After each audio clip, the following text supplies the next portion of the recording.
MS word के इस नए संस्करण में आप लोग का फिर से स्वागत है। आज हम एमएस वर्ड के 25 नए क्वेश्चंस देखेंगे। बात करें बेल्ट्रॉन डाटा एंट्री ऑपरेटर या फिर स्टेनोग्राफर के एग्जाम की, तो आप सभी जानते हैं कि बेल्ट्रॉन डाटा एंट्री ऑपरेटर या फिर स्टेनोग्राफर के एग्जाम में जब आपका सीबीटी का एग्जाम होगा तो उसमें एमएस वर्ड से लगभग 10 से 15 क्वेश्चन आएंगे। इस लिहाज से एमएस वर्ड जो है वह बहुत ही इंपॉर्टेंट टॉपिक हो जाता है। तो आज के इस सेशन में हम फिर से 25 क्वेश्चन देखेंगे एमएस वर्ड की। इसके पहले भी मैंने 3-4 सेशन डाले हुए हैं एमएस वर्ड से रिलेटेड, जिसमें मैंने लगभग 25 से 30 क्वेश्चन हर एक सेशन में बताए हुए हैं।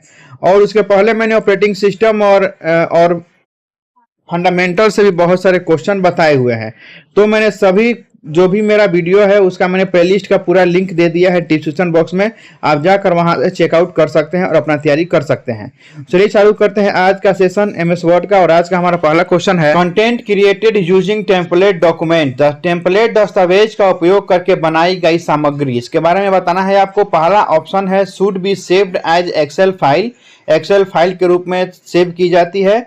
Should be saved as new Word document, एक नए वर्ड डॉक्यूमेंट के रूप में सेव की जाती है।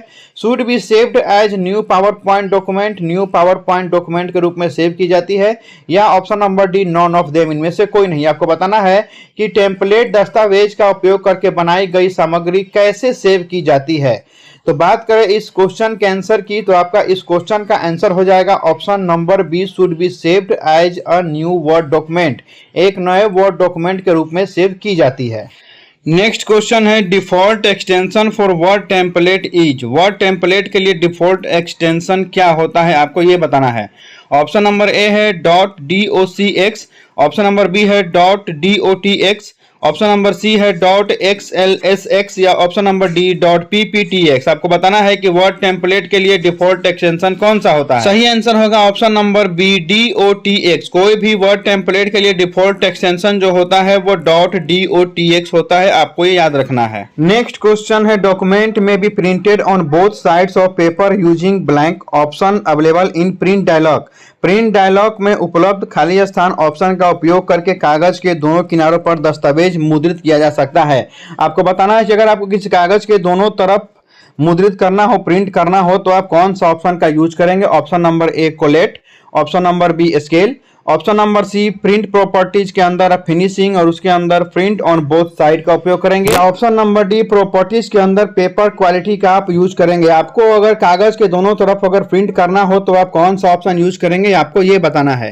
तो इस क्वेश्चन का सही आंसर हो जाएगा आपका option number C, print properties के अंदर फिनिशिंग और उसके अंदर print on both side option का यूज करके आप किसी भी डॉक्यूमेंट को कागज के दोनों तरफ प्रिंट कर सकते हैं। नेक्स्ट क्वेश्चन है, डॉक्यूमेंट में be saved as a template using file, save as from the menu and choosing blank as the document type. दस्तावेज को फाइल का उपयोग करके एक टेम्पलेट के रूप में सेव किया जा सकता है। File menu, save as, document type के रूप में खाली स्थान चुनकर। आपको बताना है कि आपको किसी भी डॉक्यूमेंट को सेव्ड एज अ टेम्पलेट करने के लिए कौन कौन सा ऑप्शन चूज करना होगा। फाइल के अंदर सेव एज के अंदर कौन सा ऑप्शन आप चूज करेंगे। ऑप्शन नंबर ए है Excel template, option number B है HTML file, option number C है वर्ड टेम्पलेट या option number D open document format ODF। आपको बताना है किसी भी डॉक्यूमेंट को सेव्ड एज अ टेम्पलेट करने के लिए फाइल मेनू के अंदर सेव एज के अंदर कौन सा ऑप्शन आप यूज करेंगे या चूज करेंगे। तो इस क्वेश्चन का आपका सही आंसर हो जाएगा option number C, Word template option का यूज करके आप किसी भी डॉक्यूमेंट को सेव्ड एज अ टेम्पलेट कर सकते हैं। इसीलिए इस क्वेश्चन का सही आंसर होगा option number C, Word template. अगला प्रश्न है, extension name of Word 2007। Word 2007 का एक्सटेंशन नाम क्या है, आपको ये बताना है। ऑप्शन नंबर ए है .doc, ऑप्शन नंबर बी है .docx, ऑप्शन नंबर सी है .txt या ऑप्शन नंबर डी .jpg। आपको बताना है कि वर्ड 2007 का एक्सटेंशन नाम क्या होता है। तो इस क्वेश्चन का सही आंसर हो जाएगा आपका option number B .docx। Word 2007 का एक्सटेंशन नेम .docx होता है, आप ये याद रखिएगा। अगला प्रश्न है, for close item in MS office menu use blank shortcut. MS office मेनू में क्लोज आइटम के लिए खाली स्थान शॉर्टकट का उपयोग करें। आपको बताना है कि MS ऑफिस में अगर आपको कोई भी आइटम को क्लोज करना है तो आप कौन सा शॉर्टकट यूज करेंगे। ऑप्शन नंबर ए है Alt+F+A, ऑप्शन नंबर बी है Ctrl+O, ऑप्शन नंबर सी है कंट्रोल प्लस एन, या option number D alt plus F plus C. आपको बताना है किस शॉर्टकट का यूज करके आप एमएस ऑफिस में किसी भी आइटम को क्लोज कर सकते हैं। तो इस क्वेश्चन का सही जवाब होगा आपका option number D alt plus F plus C. MS Office में किसी भी आइटम को क्लोज करने के लिए आप अल्ट के साथ एफ के साथ सी प्रेस करेंगे तो आपका वो आइटम जो है वह क्लोज हो जाएगा। नेक्स्ट क्वेश्चन है from where you can access save command. आप कहां से सेव कमांड तक पहुंच सकते हैं। ऑप्शन ए है होम टैब, ऑप्शन बी है इंसर्ट टैब, ऑप्शन सी है रिव्यू टैब, या option number D none of these. आपको बताना है कि अगर आपको किसी भी डॉक्यूमेंट को सेव करना है तो आपको कौन सा टैब यूज करना होगा। इस प्रश्न का सही जवाब होगा आपका option number D none of these, इनमें से कोई नहीं। सेव कमांड तक आप फाइल टैब से पहुंच सकते हैं। Home tab, insert tab, review tab, इनमें से किसी भी टैब में आपका सेव कमांड नहीं होता है। सेव कमांड आपका होता है फाइल टैब में। तो इस क्वेश्चन का सही जवाब होगा option number D none of these. अगला प्रश्न है header appears on the blank of the page. Header पृष्ठ के खाली स्थान पर दिखाई देता है। आपको बताना है कि किसी भी पृष्ठ पर हेडर कहां दिखाई देता है। Option number A top, option number B bottom, option number C centre, या ऑप्शन नंबर डी साइड। आपको बताना है किसी भी पृष्ठ पर किसी भी पेज पर हेडर कहां दिखाई देता है। बहुत ही आसान क्वेश्चन है, इसका जवाब सभी आप जानते होंगे। इस क्वेश्चन का सही जवाब होगा ऑप्शन नंबर ए टॉप। किसी भी पृष्ठ पर हेडर जो होता है वो सबसे ऊपर यानी कि टॉप पर दिखाई देता है। सही आंसर होगा ऑप्शन नंबर ए टॉप। अगला प्रश्न है होम की इज यूज्ड फॉर। होम कुंजी के लिए उपयोग किया जाता है। आपको बताना है कि होम की का उपयोग आप किस लिए करते हैं। ऑप्शन नंबर ए है moves the cursor beginning of the document. Cursor को डॉक्यूमेंट के शुरुआत में ले जाने के लिए। ऑप्शन नंबर बी है move the cursor beginning of the paragraph. Cursor को पैराग्राफ के शुरुआत में ले जाने के लिए। ऑप्शन नंबर सी है moves the cursor beginning of the screen. Cursor को स्क्रीन के शुरुआत में ले जाने के लिए। Option number D moves the cursor beginning of the line, या कर्सर को लाइन के शुरुआत में ले जाने के लिए। आपको बताना है कि होम की का उपयोग किस लिए किया जाता है। तो इस क्वेश्चन का सही आंसर हो जाएगा आपका option number D moves the cursor beginning of the line. Line के शुरुआत में कर्सर को ले जाने के लिए हम होम की का उपयोग करते हैं। आप ये याद रखिएगा, बहुत ही इंपॉर्टेंट क्वेश्चन है। नेक्स्ट क्वेश्चन है how can we rectify the errors occur while typing. हम टाइप करते समय होने वाली त्रुटियों को कैसे ठीक कर सकते हैं। Option number A auto entry की मदद से, option number B auto add की मदद से, option number C auto spell की मदद से, या option number D auto correct की मदद से। आपको बताना है कि टाइपिंग के वक्त हुई त्रुटियों को ठीक करने के लिए हम कौन सा ऑप्शन का यूज करते हैं। तो इस क्वेश्चन का सही जवाब हो जाएगा आपका option number D auto correct. Auto correct option जो होता है वह टाइपिंग के दौरान होने वाली त्रुटियों को ठीक करता है। अगला प्रश्न है how many groups are there in home menu. Home menu में कितने समूह होते हैं आपको ये बताना है। Option A 4, option B 5, option C 6, option D 7। आपको बताना है कि होम मेन्यू में कितने ग्रुप आपके होते हैं, कितने समूह होते हैं। सही आंसर होगा आपका option number B 5। Home menu में जो होता है वह 5 ग्रुप होता है, 5 समूह होता है। आपको ये याद रखना है। नेक्स्ट क्वेश्चन है if you need to change the typeface of a document which menu will you choose. यदि आपको किसी दस्तावेज के टाइप फेस को बदलने की आवश्यकता है तो आप कौन सा मेन्यू चुनेंगे। ऑप्शन ए है एडिट मेन्यू, ऑप्शन बी है व्यू मेन्यू, ऑप्शन सी है फॉर्मेट मेन्यू, या ऑप्शन डी टूल्स मेन्यू। आपको बताना है कि यदि आपको किसी दस्तावेज के टाइप फेस को बदलना है तो आप कौन सा ऑप्शन को चुनेंगे। तो इस प्रश्न का सही जवाब होगा आपका option number C format menu. जी हाँ, किसी भी दस्तावेज के टाइप फेस को बदलने के लिए आपको फॉर्मेट मेन्यू का चूज करना होगा। सही आंसर होगा option number C format. Next question है in graphical user interface GUI based programs WYSWYG stands for. Graphical user interface GUI आधारित कार्यक्रमों में WYSWYG है। आपको बताना है कि WYSWYG का फुल फॉर्म क्या होता है। ऑप्शन नंबर 1 है whatever you see whatever you get. Option number B है what you see what you get. Option number C है whichever you see what you get. Option number D whenever you see what you get. तो WYSWYG का full form होता है what you see what you get. इसीलिए इस प्रश्न का सही जवाब हो जाएगा option number B what you see what you gate. आपको WYSWYG का फुल फॉर्म याद रखना है। अगला प्रश्न है, in MS office blank is the software for preparation of documents. MS office में खाली स्थान दस्तावेजों के लिए सॉफ्टवेयर है। आपको बताना है कि MS ऑफिस में कोई भी डॉक्यूमेंट बनाने के लिए हम किस सॉफ्टवेयर का उपयोग करते हैं।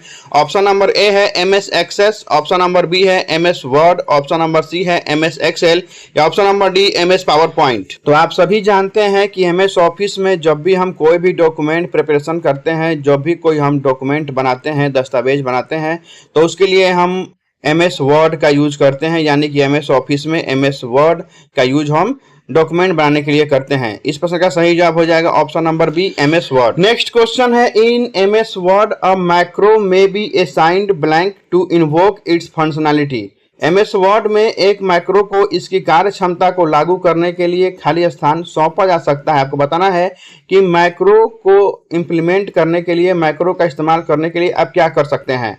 ऑप्शन नंबर ए है कीबोर्ड शॉर्टकट का यूज कर सकते हैं, ऑप्शन नंबर बी है किसी बटन का यूज कर सकते हैं, ऑप्शन नंबर सी है आइदर कीबोर्ड शॉर्टकट और बटन, या तो कीबोर्ड का शॉर्टकट या फिर बटन से आप कर सकते हैं, या option number D neither keyboard shortcut nor button, ना तो कीबोर्ड के शॉर्टकट से और ना ही बटन से। तो आपको बताना है कि मैक्रो को उसकी कार्य क्षमता को लागू करने के लिए आप क्या कर सकते हैं।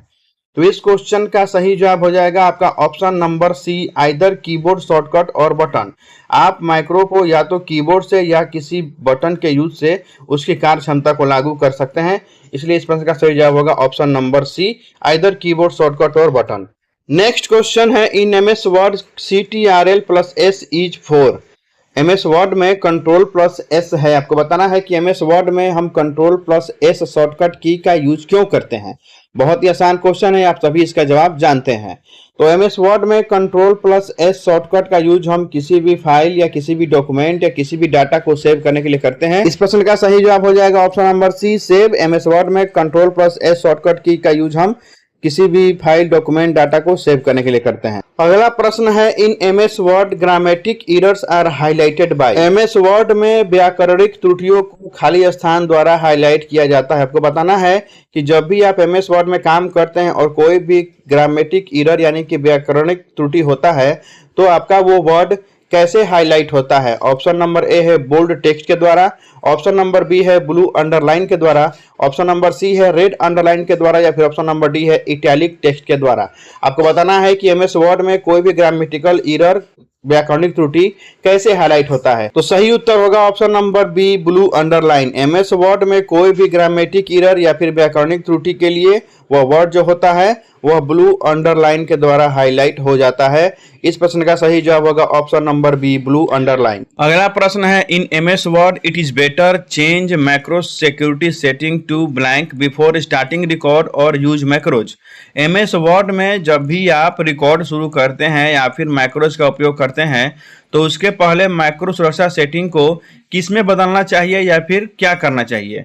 ऑप्शन नंबर ए है इनेबल ऑल मैक्रोज करना चाहिए, ऑप्शन नंबर बी है डिजेबल ऑल मैक्रोज करना चाहिए, ऑप्शन नंबर सी है ट्रस्ट बी कोड करना चाहिए, या option number D do not trust B code करना चाहिए। आपको बताना है कि MS वर्ड में जब भी आप रिकॉर्ड शुरू करते हैं या फिर मैक्रोज का उपयोग करते हैं, तो आपको मैक्रो सुरक्षा सेटिंग को क्या करना चाहिए। तो इस प्रश्न का सही जवाब हो जाएगा आपका option number A enable all macros. MS word में रिकॉर्ड या मैक्रोज का उपयोग करने से पहले मैक्रो सुरक्षा सेटिंग को इनेबल ऑल मैक्रोज करना चाहिए। सही जवाब होगा option number A enable all macros. अगला प्रश्न है, in MS word spelling mistakes are highlighted by. MS word में वर्तनी की गलतियों को खाली स्थान द्वारा हाईलाइट किया जाता है। ऑप्शन नंबर ए है बोल्ड टेक्स्ट के द्वारा, ऑप्शन नंबर बी है ग्रीन अंडरलाइन के द्वारा, ऑप्शन नंबर सी है रेड अंडरलाइन के द्वारा, या option number D italic text के द्वारा। आपको बताना है कि MS वर्ड में जब स्पेलिंग मिस्टेक होता है तो उस वर्ड को कैसे हाईलाइट किया जाता है। तो इस प्रश्न का सही जवाब होगा आपका option number C red underline. MS word में स्पेलिंग मिस्टेक के लिए वह जो वर्ड होता है वह रेड अंडरलाइन से हाईलाइट होता है। और पिछला क्वेश्चन मैंने बताया था कि जब ग्रामेटिकल एरर होता है तो उसके लिए वह वर्ड जो होता है वह ब्लू अंडरलाइन से हाईलाइट होता है। तो आपको ये सब याद रखना है कि स्पेलिंग मिस्टेक के लिए कैसे हाईलाइट होता है और ग्रामेटिकल एरर के लिए कैसे हाईलाइट होता है। ये सारे क्वेश्चन सब इंपॉर्टेंट है। नेक्स्ट क्वेश्चन है, in MS word the default macro security setting is. MS word में डिफॉल्ट मैक्रो सुरक्षा सेटिंग खाली स्थान होता है। आपको बताना है कि एमएस वर्ड में डिफॉल्ट मैक्रो सिक्योरिटी सेटिंग क्या होता है।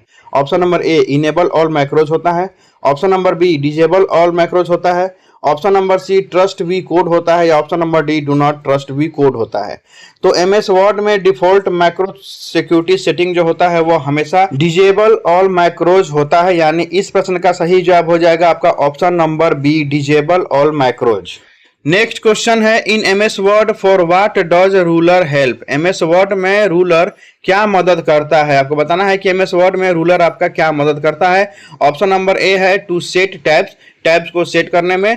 ऑप्शन नंबर बी है टू सेट इंडेंट्स, इंडेंट्स को सेट करने में। ऑप्शन नंबर सी है to change page margins, page margins को चेंज करने में, या option number D all of these, इनमें से सभी। आपको बताना है कि एमएस वर्ड में रूलर का क्या मदद है, रूलर का क्या हेल्प लिया जाता है। तो इस प्रश्न का सही जवाब होगा option number D all of these, इनमें से सभी। रूलर की मदद से आप टैब को भी सेट कर सकते हैं, इंडेंट्स को भी सेट कर सकते हैं और पेज मार्जिन को भी चेंज कर सकते हैं, इसलिए इस प्रश्न का सही जवाब हो जाएगा option number D all of these. अगला प्रश्न है in MS Word a document में be printed using. MS word में एक दस्तावेज को खाली स्थान का उपयोग करके मुद्रित किया जा सकता है। आपको बताना है कि एमएस वर्ड में किसी भी डॉक्यूमेंट को प्रिंट करने के लिए आप क्या कर सकते हैं। ऑप्शन नंबर ए है फाइल के अंदर प्रिंट ऑप्शन को चूज करना, या फिर कंट्रोल पी के साथ प्रिंट करना। दूसरा ऑप्शन है होम में कॉपी ऑप्शन को चूज करना, या फिर कंट्रोल सी के साथ उसको प्रिंट करना। ऑप्शन नंबर सी है होम के अंदर कट ऑप्शन को चूज करना, या फिर कंट्रोल एक्स से प्रिंट करना, या ऑप्शन नंबर डी आपका होम के अंदर पेस्ट ऑप्शन को चूज करना, या कंट्रोल भी शॉर्टकट का यूज करके आप किसी भी डॉक्यूमेंट को प्रिंट कर सकते हैं। चारों ऑप्शन में से बताना है कौन सा ऑप्शन सही होगा। बहुत ही आसान क्वेश्चन है, आप सभी इसका जवाब जानते हैं। तो इस प्रश्न का सही जवाब होगा आपका ऑप्शन नंबर ए, फाइल के अंदर प्रिंट ऑप्शन को चूज करके आप किसी भी डॉक्यूमेंट को प्रिंट कर सकते हैं, या फिर कीबोर्ड के द्वारा कंट्रोल पी का उपयोग करके, कंट्रोल पी शॉर्टकट की का उपयोग करके आप किसी भी डॉक्यूमेंट को प्रिंट कर सकते हैं एमएस वर्ड में। आज का अगला प्रश्न है in order to create an new file from an existing file we use. किसी मौजूदा फाइल से एक नई फाइल बनाने के लिए हम उपयोग करते हैं। आपको बताना है कि एमएस वर्ड में आप किसी फाइल पर अगर काम कर रहे हैं जो कि पहले से भी सेव किया हुआ है, उससे एक नया फाइल बनाने के लिए आप कौन सा ऑप्शन चूज करेंगे। ऑप्शन नंबर ए है सेव, ऑप्शन नंबर बी है save as, option number C है प्रिंट, या ऑप्शन नंबर डी है स्कैन। आपको बताना है कि किसी भी मौजूदा फाइल से एक नई फाइल बनाने के लिए आप कौन सा ऑप्शन चूज करेंगे। तो इस प्रश्न का सही जवाब होगा आपका option number B save as. Save as option से आप किसी भी पहले से क्रिएट फाइल को नए नाम से सेव कर सकते हैं, या नए फाइल नाम से आप सेव कर सकते हैं, या एक नया फाइल बना सकते हैं। सही आंसर होगा option number B save as. Next question है in the merge process you can. Merge प्रक्रिया में आप कर सकते हैं। आपको बताना है कि मर्ज ऑप्शन से आप क्या कर सकते हैं। ऑप्शन नंबर ए है प्रीव्यू ए मर्ज, किसी भी मर्ज का प्रीव्यू ले सकते हैं। ऑप्शन नंबर बी है merge directly to a printer, directly printer पे आप मर्ज कर सकते हैं। ऑप्शन नंबर सी है merge to new document, new document के रूप में मर्ज कर सकते हैं, या ऑप्शन नंबर डी है ऑल ऑफ दीज, ये सभी काम आप कर सकते हैं। आपको बताना है कि मर्ज प्रक्रिया में आप क्या कर सकते हैं, मर्ज प्रोसेस में आप क्या कर सकते हैं। तो इस प्रश्न का सही जवाब होगा option number D all of these, इनमें से सभी। यानी आप मर्ज प्रक्रिया में प्रीव्यू ए मर्ज भी कर सकते हैं, मर्ज डायरेक्टली टू ए प्रिंटर भी कर सकते हैं, और मर्ज टू न्यू डॉक्यूमेंट भी कर सकते हैं। सही जवाब होगा option number D all of these. आज का अगला और अंतिम प्रश्न है in Word 2007 the zoom is placed on. Word 2007 में जूम को रखा गया है। आपको बताना है कि वर्ड 2007 में जूम ऑप्शन आपको कहां कहां देखने को मिलता है। ऑप्शन नंबर ए है व्यू टैब में, ऑप्शन नंबर बी है होम टैब में, ऑप्शन नंबर सी है स्टेटस बार में, या ऑप्शन नंबर डी है बोथ ए एंड सी। तो इस प्रश्न का सही जवाब हो जाएगा आपका option number D both A and C. यानी कि वर्ड 2007 में आपको जूम ऑप्शन जो है वह व्यू टैब में भी देखने को मिलेगा और स्टेटस बार में भी देखने को मिलेगा, इसलिए इस प्रश्न का सही जवाब होगा option number D both A and C. तो आज का ये अंतिम प्रश्न था। आशा करते हैं कि आपको आज का सेशन पसंद आया होगा। आगे और आपके लिए हम एमएस वर्ड का क्लास लाएंगे। आप लोग जुड़े रहें इस चैनल के साथ और अपना तैयारी जारी रखिए और टाइपिंग पर आप लोग फोकस कीजिए हो सकता है एग्जाम आप लोग का जुलाई या अगस्त में हो, तो समय कम है, आप लोग टाइपिंग पर फोकस कीजिए। सीबीटी तो जैसे तैसे निकल भी सकता है तुक्का मार के, क्योंकि नेगेटिव मार्किंग नहीं है। लेकिन बात करें टाइपिंग की, तो टाइपिंग में आप तुक्का नहीं मार सकते हैं। टाइपिंग जो हार्ड वर्क करेगा वही निकाल पाएगा, जिसका प्रैक्टिस अच्छा होगा वही टाइपिंग निकाल पाएगा। चलिए मिलेंगे अगले अंक में नए क्वेश्चन के साथ, तब तक अपना ख्याल रखिए, तैयारी जारी रखिए। धन्यवाद।